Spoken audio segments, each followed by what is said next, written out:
salir tu micrófono, el mío no. Y ya ves cómo son. Bueno, pues ponlo si quieres abajo. Eso es lo de menos. No te creas, no. No.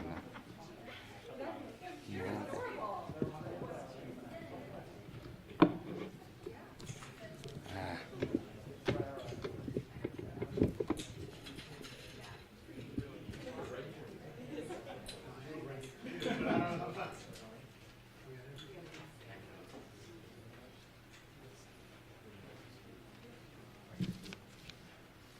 Can everybody hear me okay?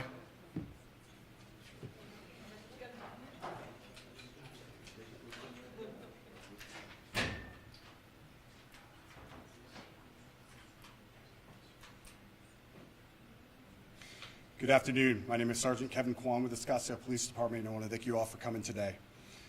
With me today is Scottsdale Police Chief Jeff Walther, Attorney General Brnovich, and DEA Special Agent in Charge, Sherry Oz. With that, I'm going to turn it over to Scottsdale Police Chief Jeff Walther. Thank you, Sergeant Kwan, and thanks to everybody for being here today, whether you're here in person or whether you're watching via our live stream. This really is a press conference about a couple of different things. And the first thing that's really important, I think, for everybody watching and who's going to pay attention to this is really about those collaborative partnerships that we have in local law enforcement of the Scottsdale PD and our embedded partners in the Drug Enforcement Administration and the Scottsdale DA Task Force, and the commitment from our State Attorney General to vigorously follow up on these investigations and really be part of our overall team. That is a message that I think sometimes gets lost in the things that we do, and it's that partnership at all levels in the state of Arizona, be it the state partners or municipal partners or our federal partners, that really bring us to the success that we have today. And what you see before you is part of that success, but it comes at a cost. And so let's discuss that in a minute. Over the past few months, the Scottsdale DEA Task Force has undertaken an investigation related to the Sinaloa cartel. That entire drug trafficking organization that has been operating within the Phoenix metropolitan area. That investigation from our detectives and DEA agents uncovered a courier, a singular courier, and in watching that courier and investigating that courier ultimately led to the seizure that is before you today and a number of different residences and storage lockers located in the valley. That seizure, if you look at it in front of you today, is nearly 1.7 million fentanyl pills, or about 360 pounds of fentanyl. Okay? It also included 10 kilos of powdered fentanyl and 1 pound of methamphetamine. Total estimated value of the drugs in front of you is $9 million. But that's not really the story, I think. If you look at this, and I think my partners will agree, is that this is not necessarily about what these pills. The pills in front of you are death. That's what they are. I think sometimes we need to speak that truth to one another because that's what's important here, to recognize that these drugs in this form, and fentanyl, which has really hit the market for us, is what is driving our opioid crisis, not just in Arizona, not just in this region, but across the country. And there are enough pills here that would move throughout Arizona and throughout this part of the country and the rest of the country, quite frankly. And so that's how we need to look at this. This is not a recreational drug. This is death. And I think that's what we need to focus on today. I want to thank my partners from the Attorney General's office, the Attorney General himself, from Special Agent in Charge Sherry Oz from the DEA, and the incredible partnership that we have with the Drug Enforcement Administration, and the support that we have at the federal level from the Drug Enforcement Administrator. We could not do this without the collaborative effort that we have with each other, and we need you to help us be that mouthpiece that this is not recreation. This is death. This is what is driving our opioid crisis in the United States. I thank you for being here. I want to turn the time over to our State Attorney General, Mark Brnovich.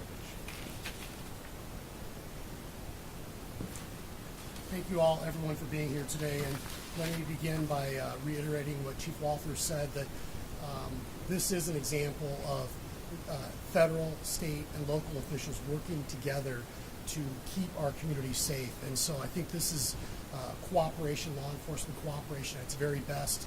And frankly, we'd like to see more of this, not only here in Arizona, but throughout the country. I also want to thank, and don't show them on camera, but the brave men and women of the Drug Enforcement Agency, as well as the Scottsdale Police Department, who every day put their lives on the line in order to keep our communities safe. And they are the unrecognized heroes so often in what's going on in our communities. As the chief mentioned, we know that there are more than 1.7 million pills that were seized. We know that when you look at the amount of 9 to 10 kilograms of fentanyl powder that was seized, you're talking about more than 4 million more pills that could have been made. I want to put that in context. We're talking about more than 6 million fentanyl pills. That is enough to kill more than half the population of the state of Arizona. This may be in Arizona's backyard, front yard today, but it is coming to the rest of the country. And that's why these efforts, these collaborative efforts, are so important. As the chief mentioned, we know that these drugs are being produced and brought into this country by drug trafficking organizations south of the border. We know that the Mexican cartels have taken advantage of our porous border and are pouring record amounts of drugs into our country. I know as a prosecutor, and I was a gang prosecutor for years, that when we see the price of drugs like fentanyl and the price of drugs like methamphetamine falling in our communities, that's a result of demand. When you look at the price, the wholesale price of these fentanyl pills, what they're going for on the street, we've seen a dramatic decline in that price. So every time these pills get in our community, that means someone's son, daughter, niece, nephew, parent, grandparent is at risk of killing themselves. Put it in context, 2 milligrams of fentanyl can be a lethal dose. So when you start looking at these pills, something that sometimes we can't comprehend, and we have to remember, these are not statistics. These are people in our community, hardworking people of Arizona. So it breaks my heart as an Arizonan when we see the price of things like gasoline and groceries rising, and yet the price of these hard drugs, these dangerous drugs, are flooding in our community, and they're dramatically increasing. And that means that there's going to be a cost in human lives, and there's going to be a cost financially and socially. And so I am very proud, once again, to partner with the DEA, Special Agent in Charge Oz, Chief Walther, to continue to work in a collaborative way to make sure that we working together are doing everything we can to keep our communities safe. And once again, thank you to the brave men and women of law enforcement, federal, state, and local law enforcement for everything you do every day that doesn't always get recognized. Thank you again. And let me now turn it over to Special Agent in Charge, Sherry Oz from the DEA, who, thank you very much. Thanks, Sherry. On December 14th, 700,000 lives were potentially saved with the seizure of nearly 1.7 million fentanyl pills right here in the Valley. DEA's priority is saving lives. One pill, one time, can kill. My name is Sherry Oz, and I'm the DEA Special Agent in Charge of the Phoenix Field Division, serving the state of Arizona. Criminal drug networks are fueling this unprecedented overdose epidemic, flooding our communities with counterfeit fake pills. And this year, DEA has seized a record quantity of 20 million pills. U.S. overdose rates are devastating, claiming 100,000 lives. That is a life lost in this country every 5 minutes. Every 5 minutes, we lose someone to opioids. A few months ago, using a multi-pronged approach, DEA launched the One Pill Can Kill campaign in conjunction with a public safety surge. Enforcement with seizures of drugs, money, and firearms, arresting traffickers, and most importantly, public awareness. Over the last 2 months, DEA and our partners nationwide initiated a second public safety surge, targeting those responsible for flooding our communities with this deadly fentanyl. During this 2-month public safety surge, on December 14th, we seized close to 1.7 million fentanyl pills and 10 kilos of fentanyl powder that you see right before you today. And that was just one investigation right here in the Valley. What is alarming is that 4 out of those 10 pills contain a potential lethal dose. This is a record one-time seizure for DEA in Arizona. In total, during the 2-month surge, we seized 3 million pills, 45 kilos of fentanyl powder, over 35 firearms, and arrested over 40 drug traffickers. As the Attorney General stated, their cases are increasing, and so are DEA seizures. Since January, DEA has seized over 9.5 million pills right here in Arizona. This number has far exceeded last year's totals of seizures. I can promise you that DEA and our partners will not stop. We will keep going and we will push harder, but we really need your help. It is more important now than ever before that we continue to work together to turn this epidemic around. Talk to your children, your friends, your neighbors, your loved ones about the dangers of these deadly pills. Like the chief said, we are dealing death right here. One pill can kill, one pill, one time. The only pills safe are the ones prescribed by your doctor and dispensed by a pharmacy. As a mother, I feel it's an important piece of information for parents to know. Drug trafficking is evolving, and traffickers are using technology to get into your homes and sell pills to your children and loved ones. This is happening every day. Right here in Arizona, traffickers are using social media platforms, posting emojis, and coded lingo that have specific meanings. We urge you to talk to your children about these dangerous pills. Watch their social media and educate yourselves on the dangers and lingo of the online emojis being used. DEA.gov is a great resource for you. One Pill Can Kill has a toolkit that everyone can use to learn about the dangers and get the facts. Let's keep the conversation going, turn this epidemic around, and save some lives.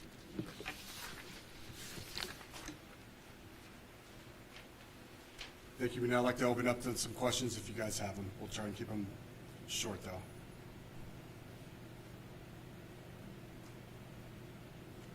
With so many cartels next property, how are you guys so sure that it comes down to the Sinaloa?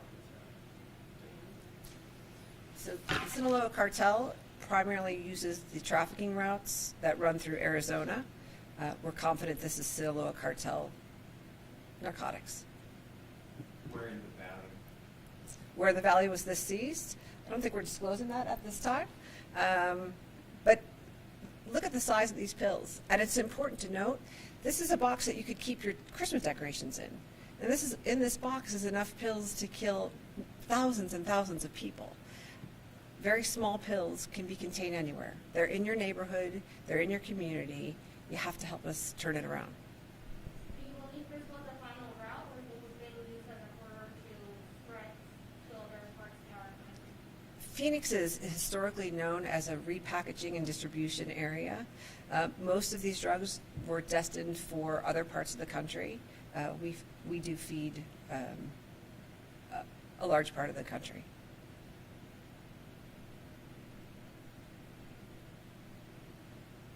You guys said you mentioned you arrested over 40 people. I'm sorry? Around 40 people were arrested in a 2-month. In the 2-month surge, right. That was just DEA, correct. Were they mostly Hispanic or there as part of Drugs they don't care. So whoever has them, we'll take them. So Attorney General Brnovich pointed out that the lower cost of prices is definitely a factor to the quantity here. Are there any other factors you feel to the quantity of drugs seized today? Yeah, the point I was making is that anytime you have more supply of any product flooding into a market and the price is decreasing, that's an indication that we're seeing more and more of it. And so that's what breaks my heart as a parent and as a prosecutor. And so I think the ability of the cartels to ramp up their production, and because of the porous border, we're seeing more and more drugs flooding into our communities. And as we know, these drugs are not only affecting Arizona, but they're going to affect the entire country.